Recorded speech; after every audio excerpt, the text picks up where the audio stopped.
akan membahas tentang video pembelajaran komputer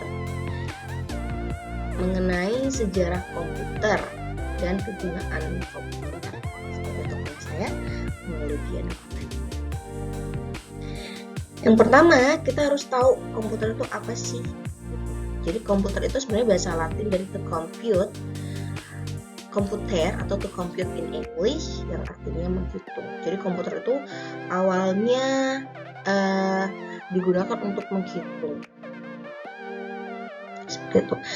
Dan komputer ini ada beberapa generasi. Ada generasi pertama, kedua, ketiga, keempat, sampai yang kelima. Dari generasi-generasi ini pastinya beda dari bentuk. Yang tadinya baterainya harus besar, power supply besar, kemudian diminimalisin, dikecil-kecilkan hingga generasi komputer terkini. Jadi nggak komputer yang kita lihat sekarang itu bukan awal mula berdirinya komputer seperti itu, enggak. Tapi komputer itu terus berkembang dari tadinya yang bentuknya besar, layarnya kecil, dia butuh transistor yang besar, dia butuh daya yang cukup besar. Tapi sekarang diringkaskan lagi itu. Nah, seperti ini. Untuk gambar yang di atas ini adalah komputer generasi pertama yang ada gambar orangnya. Kemudian yang kedua adalah komputer generasi kedua. Bawahnya yang masih berwarna abu-abu itu generasi ketiga, keempat, dan kelima. Jadi yang sekarang yang kita pakai, yang sering kita lihat adalah komputer generasi kelima. Generasi keempat dia masih pakai disket, layarnya masih tabung, kemudian seperti menyatu ya. Kemudian generasi pertama lebih besar, generasi kedua sedikit kecil tapi tetap memakan tempat seperti itu. Dan sekarang generasi terkini adalah ada portable komputer juga. Jadi yang kita kenal sebagai CPU atau Central Processor Unit yang biasanya ada di komputer, sekarang diringkaskan lagi, dikecilkan lagi dalam bentuk hanya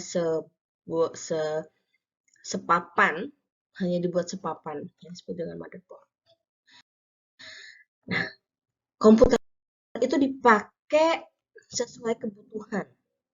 Yang pertama, nih, jenis komputer itu bisa beda sesuai dengan kebutuhannya.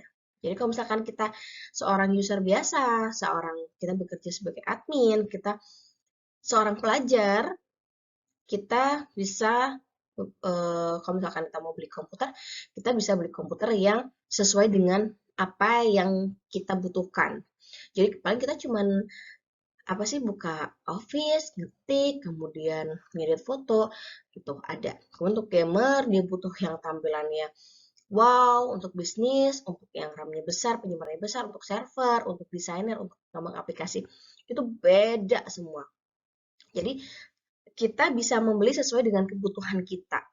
Katakan, jadi kita tidak buang-buang spek komputer itu, misalkan kita hanya untuk ngetik-ngetik doang nih, saya cuma butuh untuk ngetik-ngetik doang, tapi saya beli untuk yang pengembang aplikasi, yang RAM-nya gede, yang layarnya bagus, yang baterainya ini, yang baterai itu, kita kan buang-buang spek itu. Jadi kita bisa beli yang mungkin yang bisa lebih murah, yang sesuai dengan kebutuhan kita. Apa sih bedanya? Yang pertama dari prosesornya. Jadi prosesor adalah otak dari sebuah komputer. Dia merupakan komponen IC atau integrated circuit. Jadi terintegrasi ya, yang mengontrol semua proses yang berjalan pada sebuah sistem komputer dan digunakan sebagai otak komputer untuk menjalankan tugas. Kemudian memori sendiri adalah penyimpanan. Jadi memori adalah perangkat atau sistem yang digunakan untuk menyimpan informasi untuk pengguna dalam komputer atau perangkat keras komputer dan perangkat terkait. Seperti itu. Jadi memori ada dua. Jadi ada memori yang kayak RAM. RAM itu dari komputer dan komputer sendiri.